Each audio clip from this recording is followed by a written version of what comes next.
hormati para ketua patroli dan para wakil patroli, dan yang saya hormati Ibu Kepala Badan Tata Usaha, Ibu Kota, dan saya hormati Ibu semua hadir baik offline maupun live. Sedikit saya memberikan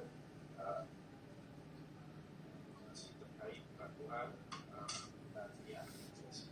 pemajuan jabatan fungsional maupun pemangkatan yang di sini sebetulnya materi yang selama ini saya sampaikan kepada pihak dosen swasta yang ada di lingkup Kementerian Agama. Di sini ada video pada jabatan karir dosen melalui jabatan fungsional.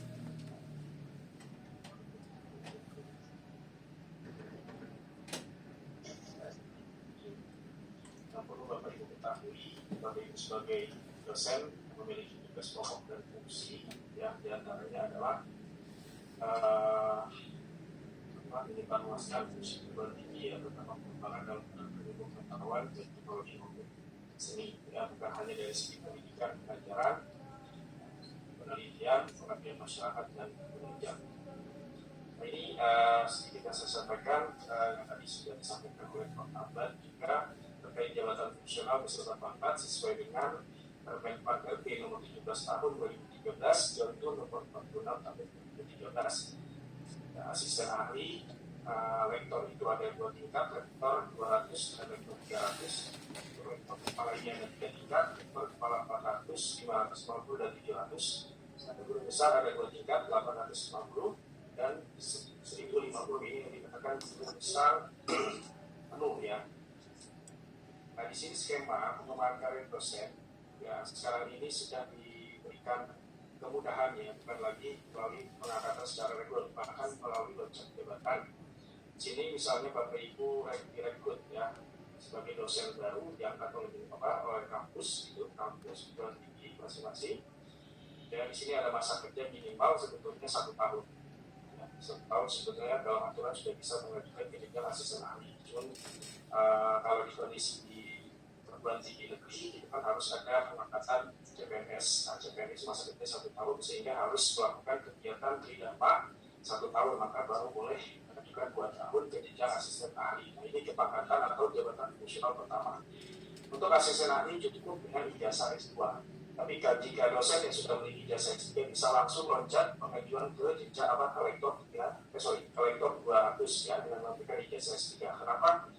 Karena ijazah S2 itu nilai angka kreditnya adalah 150 dan S3 ini 200, ya. Nah, setelah 2 tahun kemudian Bapak Ibu silakan mengajukan ke jenjang berikutnya, ya, yaitu kolektor misalnya dari asisten ahli mau kolektor 200 ataupun langsung mau loncat kolektor 300. Kemudian 2 tahun lagi Bapak Ibu silakan mengajukan ke jenjang rektor kepala setelah menutupi selama kebutuhan angka kredit di Dharma yang sudah dilakukan selama 2 tahun tadi. Lalu 2 tahun berikutnya sebetulnya ini ada masa persyaratan yang tadi disampaikan, minimal sudah memiliki ijazah S3 setelah 3 tahun, dan semua bukti karya ilmiah sebaiknya menjadikan kategori syarat itu setelah mendapatkan ijazah, bukan sebelum mendapatkan ijazah. Artinya karya ilmiah syarat seperti jurnal internasional publikasi itu dapat diakui syaratnya setelah memiliki ijazah. Ya, ijazah sudah dimiliki. Kalau ijazah belum memiliki berarti belum diakui sebagai syarat, hanya penambahan angka kredit saja. Ini secara loncat jabatan, secara reguler, ya. Nah, ada versi loncat jabatan yang tadi disampaikan pun dari mulai dari rektor 300 atau asisten ahli atau rektor 200 bisa langsung loncat jabatan ke rektor kepala 400, 500 dan 700. Syaratnya harus sudah berijazah S3, memiliki karya ilmiah jurnal internasional bereputasi minimal 2 sebagai tulis pertama dan sudah sertifikasi. Ya, setelah itu loncat jabatan dari rektor 300 mau ke guru besar. Ya, minimal syaratnya memiliki jurnal internasional verifikasi. Ya, 4. Minimal sekali itu 4. Sisanya boleh jurnal lain atau terbitan buku yang berbasis hasil riset penelitian, baik itu referensi ataupun monograf. Ya, selain itu ada kegiatan Bapak Ibu harus memiliki sejarah atau sebagai pengelola jurnal, ya. Jadi jurnal nasional yang terakreditasi maupun internasional verifikasi. Nah, ini untuk wejar jabatan wajib harus sudah S3, sudah serdos, dan masa kerja minimal 10 tahun, ijazah. Hari ini yang tadi disampaikan setelah mendapatkan ijazahnya baru diambil syarat. Jika tidak, maka itu hanya penambahan nilai angka kredit saja. Baik.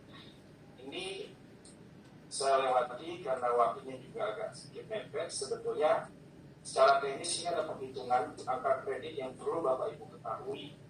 Ya, di sini ada, misalnya ada dosen baru sedang memiliki asisten ahli 150 ya dengan ijazah S2. Nah, kebutuhannya itu hanya membutuhkan minimal 10 angka kredit. Nah, persentasenya hanya 55% pendidikan pengajaran, 25% penelitian, 10% pengabdian, dan 10% lagi itu penunjang. Jadi untuk pengabdian dan penunjang selama proses kredit yang belum besar itu tidak berubah ya, jatuhnya persentase 10%. Nah, artinya kalau seandainya Bapak Ibu dari lektor 200 ya, misalnya dari asisten ahli lah, asisten ahli 150 ingin mengajukan ke jenjang jabatan 300. Berarti 300 itu dikurangi 150. Ya, kebutuhannya berarti hanya 150. Jadi ada pengurangan. Nah, di mana Ibu saat ini kepangkatan terakhir itu apa? Misalnya 150 asisten ahli mau mengajukan ke jenjang 300 ya, lektor 300. Berarti 300 dikurangi 150. Nah, 150 itu dibagi persentase. Ya, pendidikan pengajaran 45%, penelitian 35%, pengabdian masyarakat 10%, dan penunjang 10%. Oke. Lanjut. Nah, ini ada tabel proporsi penggunaan angka kredit yang perlu Bapak Ibu ketahui. Misalnya asisten ahli dengan ijazah S2 untuk pendidikan pengajaran persentasenya minimal sekali ini 55%, penelitian 25%, pengabdian masyarakat 10%. Nah, ini perlu diketahui ketika Bapak Ibu mau mengajukan jenjang jabatan baru, ya, misalnya sudah bergelar doktor, mau ke rektor kepala dari lektor 300. Nah, rektor kepalanya ini ada 3 tingkat. Kita tujuannya mau kemana dulu? Ya, tinggal di presentasinya saja. Misalnya ke lektor kepala 500, berarti kebutuhannya 500 dikurangi 300. Ya, kebutuhan 200 angka kredit. Nah, 200 angka kredit baru dikalikan pendidikan persentase untuk pendidikan pengajaran 40%, penelitian 40%, pengabdian 10%, dan penunjang 10%. Nah, begitu seterusnya. Nah, di sini cara penghitungan yang perlu Bapak Ibu ketahui. Misalnya Bapak Ibu saat ini baru menduduki posisi jabatan asisten ahli. Ya, posisi jabatan asisten ahli, cara penghitungannya untuk bidang pendidikan dan pengajaran 55% dikali 10. Misalnya Bapak Ibu ini mengajar 12 SKS lah gitu ya, katakanlah, atau minimal mengajar 6 SKS ya dalam satu semester gitu ya. 55% berarti dikali 10 berarti 5,5, karena kebutuhannya ini hanya 10 angka kredit ya. Untuk kepangkatan pertama asisten ahli jenjang lektor hanya 10 angka kredit saja ya. Nah, cara perhitungan lainnya di sini syarat-syarat tadi sudah saya jelaskan. Cara perhitungan lainnya di sini ada syarat umum ya, penilaian prestasi kerja bernilai baik dalam 1 tahun terakhir ya, yang dinilai oleh pimpinan perguruan tinggi atau fakultas ya. Penilaian prestasi kerja bernilai baik ya, terus memiliki kinerja, integritas, etika, dan tata krama serta tanggung jawab dibuktikan dengan berita acara rapat pertimbangan senat. Nah, syarat administrasi lainnya yang perlu dipersiapkan ketika kita mau mengajukan jabatan fungsional tadi, ini nota usul yang akan disampaikan oleh rektor ya, rektor UIN ya. Kita mengajukan dari fakultas, lalu melampirkan rumah ya. Rumah ini formatnya Excel, dan Bapak Ibu mungkin sudah paham, sudah tahu. Lalu berita acara pertimbangan senat, daftar hadir rapat senat, daftar hadir daftar profil penelitian, pernyataan keabsahan karya ilmiah bermaterai, surat pernyataan pelaksanaan penelitian, dan form peer review serta yang ketiga. Ini yang Bapak Ibu harus persiapkan. Selain itu ada form-form penelitian lainnya ya. Daftar profil penelitian itu ada bukti seperti tridharma ya, surat pernyataan tridharma itu masing-masing ya. Tridharma pendidikan pengajaran, penelitian, pengabdian masyarakat, dan penelitian. Nah, mungkin sudah tahu dan sudah paham mengenai T-Dharma itu apa, ya, bidang A pendidikan dan pengajaran, bidang B penelitian, bidang C pengabdian masyarakat, dan bidang D itu penelitian. Unsur pendidikan dan pengajaran seperti yang pernah ada pertanyaan, mungkin entah dari dosen di waktu itu ya, dosen di swasta, mungkin ada juga ada pertanyaan dosen yang di sini terkait mengenai ijazah yang sudah dimiliki. Ya, misalnya Bapak Ibu sudah memiliki jenjang jabatan asisten ahli dengan ijazah S2. Ya, berarti itu dengan asisten ahlinya terhitung 150 KP. Nah, sedangkan dosen tersebut memiliki 2 ijazah. Nah, harus dipilih kategori keilmuannya mau kemana dulu, kan begitu. Jadi tidak keduanya dihitung secara kumulatif, 150 ditambah 150, tidak begitu. Hanya diakui satu saja. Nah, misalnya setelah memiliki jenjang jabatan asisten ahli, mau mengajukan ke jenjang jabatan baru, entah itu lektor 300 maupun lektor kepala 400 dan sebagainya, dan seterusnya. Nah, dengan melampirkan ijazah S3, ijazah S3 tidak dihitung 200, akan tetapi hanya dihitung 50. Itu ya, Bapak Ibu, hanya dihitung 50. Kalau sudah memiliki jabatan fungsional sebelumnya. Kalau belum, maka dihitung full. Seperti yang saya sampaikan, jika usulannya jabatan baru dengan ijazah S3, maka bisa langsung loncat ke lektor 200. Syaratnya apa? Biar agar ijazah tersebut diakui full, harus perguruan tinggi dan program studi dalam negeri terakreditasi minimal B. Ya. Lalu perguruan tinggi luar negeri yang telah mendapatkan penyetaraan dari Direktorat Delmawa. Jika belum mendapatkan penyetaraan, maka tidak bisa dihitung nilai angka kreditnya. Itu bagi yang lulusan luar negeri. Itu syarat ya, syarat wajib. Ini cara penghitungannya. Misalnya ya, Bapak Ibu saat ini asisten ahli mau ke lektor 200. Ini saya asumsikan mengajar 12 SKS dalam 1 semester. Nah, untuk jenjang jabatan asisten ahli, jadi 10 SKS pertama itu dikali 0,5 sama dengan 5. Lalu 2 SKS berikutnya baru dikalikan 0,25. Jadi total 1 semester itu Bapak Ibu mengajar 12 SKS, maka nilai angka kreditumnya itu 5,5. Ini bagi jabatan yang baru atau jabatan asisten ahli ya. Nah, untuk jabatan yang sudah memiliki jabatan minimal lektor 200 hingga lektor kepala dan seterusnya, maka 10 SKS pertama dikali 1 sama dengan 10. Lalu 2 SKS berikutnya dikalikan 0,5 sama dengan 1. Jadi total 1 semester asumsi mengajar 12 SKS, maka 11 hukum ya. Itu cara perhitungan untuk pengajaran ya. Baik, untuk bimbing skripsi ya sebaiknya minimal dosen yang telah memiliki jabatan fungsional asisten ahli. Nah, ini sudah diterapkan di PTKIN, cuma kalau di PTKIN ini belum diterapkan sama sekali sistem seperti ini. Belum memiliki jabatan fungsional sudah melakukan bimbingan skripsi, ini tidak dibolehkan karena tidak ada nilai angka kredit yang masuk ya ke dosen tersebut, tapi tidak bisa menabung. Baik, kita lanjut saja. Mungkin ini sudah aturan-aturan baru dan ada PO-PAK terbaru, yaitu PO-PAK 2019 yang saya dengar juga rencananya akan ada ketika PO-PAK 2020, entah mana yang akan berubah tadi. Nah, kondisi yang kita lihat karena kita ada berkaitan dengan keilmuan umum lah ya, atau dikatakan social science. Nah, kalau social science, ini yang saya tadi sampaikan, syarat jurnal internasional reputasi adalah dilihat dari Scopus itu 0,40 ya. Kalau Web of Science-nya 0,80. Kalau ilmu hubungan internasional, ilmu sosiologi dan sebagainya yang ada di fisik mungkin lebih kepada social science ya.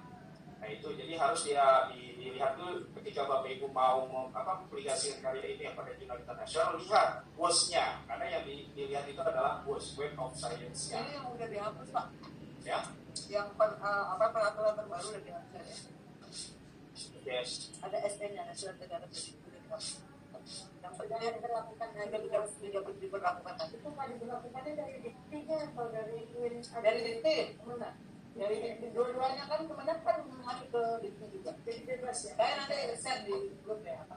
Yang kemarin edaran itu yang Ibu share ya? Iya, itu. Tapi maksudnya masuk ke unlimited itu sih nggak apa-apa ya? Yang itu 0,001 udah cukup 01. Kalau ini kan masih 05. Jadi 01. Ya kita masuk bidang humanities atau social science. Tapi itu semua udah nggak berlaporan juga. Misalnya kita masuknya ke religion itu juga bisa. Religion.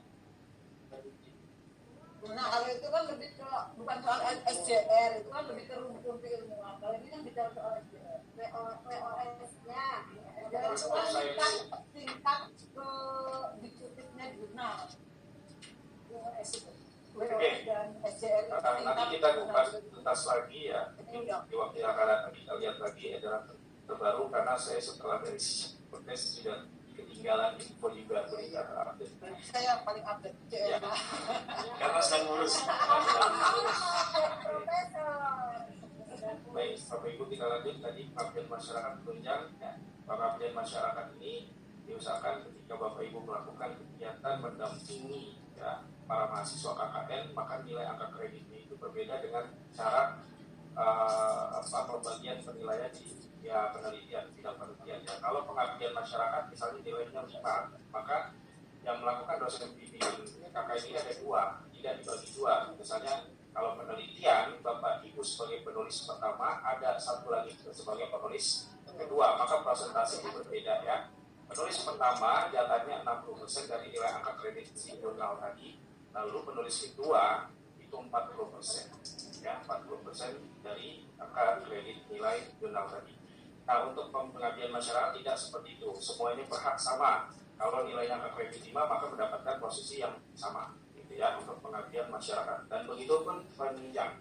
Nah, penunjang kegiatan selainnya itu yang saya sampaikan, sebaiknya untuk bagi Bapak Ibu yang mau menuju jenjang lektor kepala dan guru besar, setidaknya beraktivitas pada segi kegiatan perjurnalan ya, mengelola jurnal, bikin lestari dan sebagainya, mau reviewer atau editor atau editor in chief dan sebagainya, karena itu memang syarat mutlak ya.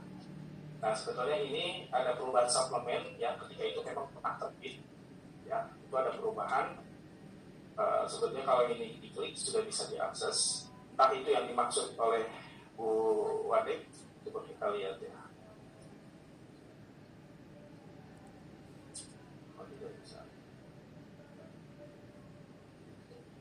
Oke, kita lanjut. Ini saya sedikit memberikan beberapa langkah strategis ya, yang dilakukan meliputi pembentukan tim percepatan, lalu peningkatan kapasitas sumber daya manusia, sistem arsip secara daring, dan hibah penelitian bagi dosen yang potensial artinya untuk diduduki sebagai posisi guru besar, mungkin ada yang mau menghibahkan begitu. Lalu pembagian beban tugas kepada staf administrasi ya seperti misalnya saya di kepegawaian FISIP yang akan memfasilitasi usulan Bapak Ibu untuk menuju jenjang jabatan fungsional atau kepangkatan. Kalau yang belum sertifikasi mungkin perlu sedikit saya sampaikan, lakukan update data jampung, jadi minimal mengikuti seleksi sertifikasi dosen adalah memiliki jabatan fungsional asisten ahli ya, melalui laman siswa atau peneliti, itu melalui operator yang ada di UIN ya, untuk diupdate. Setelah itu memiliki KTP minimal masa kerja 2 tahun, SK pangkat ya. Kalau in-passing itu bagi dosen tetap non PNS ini in-passing. Kalau kita yang dosen yang PNS ini punya SK pemangkatan, jadi berbeda tapi fungsi sama ya. Lalu memiliki publikasi karya ilmiah, memiliki salah satu sertifikat bahasa TOEFL ya, minimal 450 dan TOEFL minimal 430. Lalu setelah poin 1 dan 2 terpenuhi, ajukannya ke UIN ya. Nah setelah itu dari proses seleksi, mengikuti tes, lolos, baru terbit sertifikat tadi. Itu ya, sesuai dengan Permendikbud nomor 20 tahun 2017.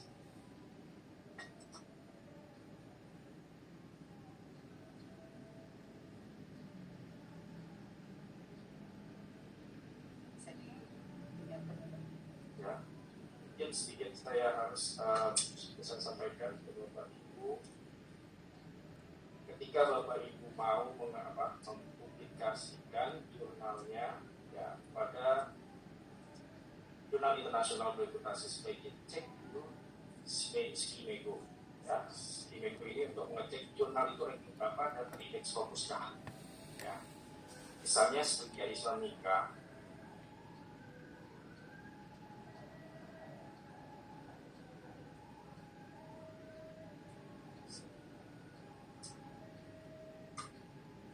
Studia Islamika.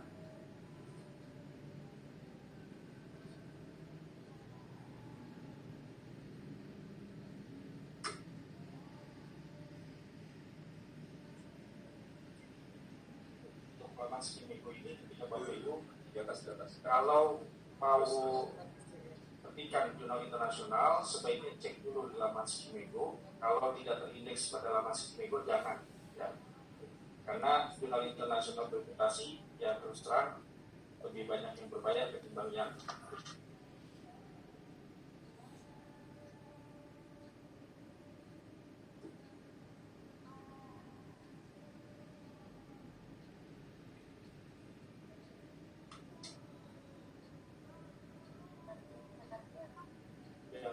terindeks fokus ya, terindeks fokus saja.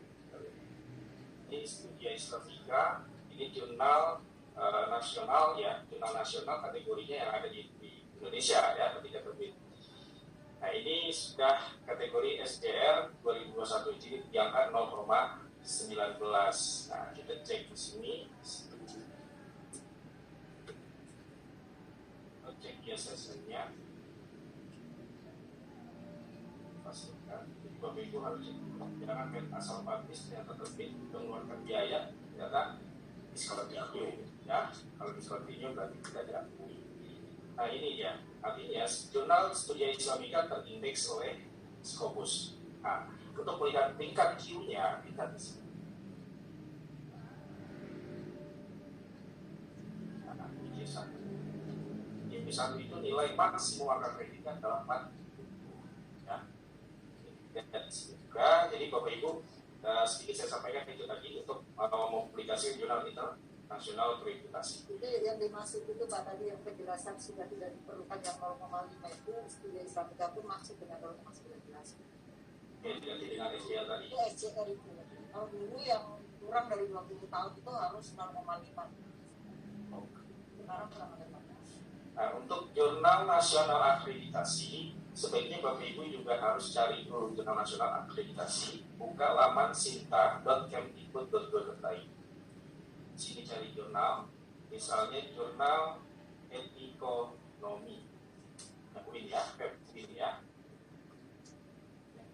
Terlihatnya Arif, Prof. Arif Mufani dan Prof. Al Arif. Nah, di sini Sinta 1. Ya, jadi harus dilihat. Jangan main asal publish. Kalaupun terbit pada jurnal nasional non akreditasi tetap ada nilai angka kredit maksimum adalah 10, tapi tidak masuk kategori syarat. Tapi masuk kategori syarat untuk bagi dosen yang baru mau mengajukan kepangkatan. Tapi kalau untuk mengajukan lektor 200 dan seterusnya wajib harus memiliki syarat jurnal misalnya lektor 200 atau 300 minimal akreditasi Sinta 6 sebagai penulis pertama. 1 itu saja syaratnya. Tapi kalau kolektor kepala dan kolektor 300 misalnya kolektor kepala 400 syaratnya adalah jurnal nasional akreditasi Sinta 2 sebagai penulis pertama minimal 1 tapi harus sudah berijazah doktor. Tapi kalau belum berijazah doktor syaratnya adalah jurnal internasional ya. Kalau tidak akreditasi nilainya di 10. Laporannya juga dibanding masuk ke sini. Ada zoomnya ini yang ini si pepenar zoomnya. Iya si Abah.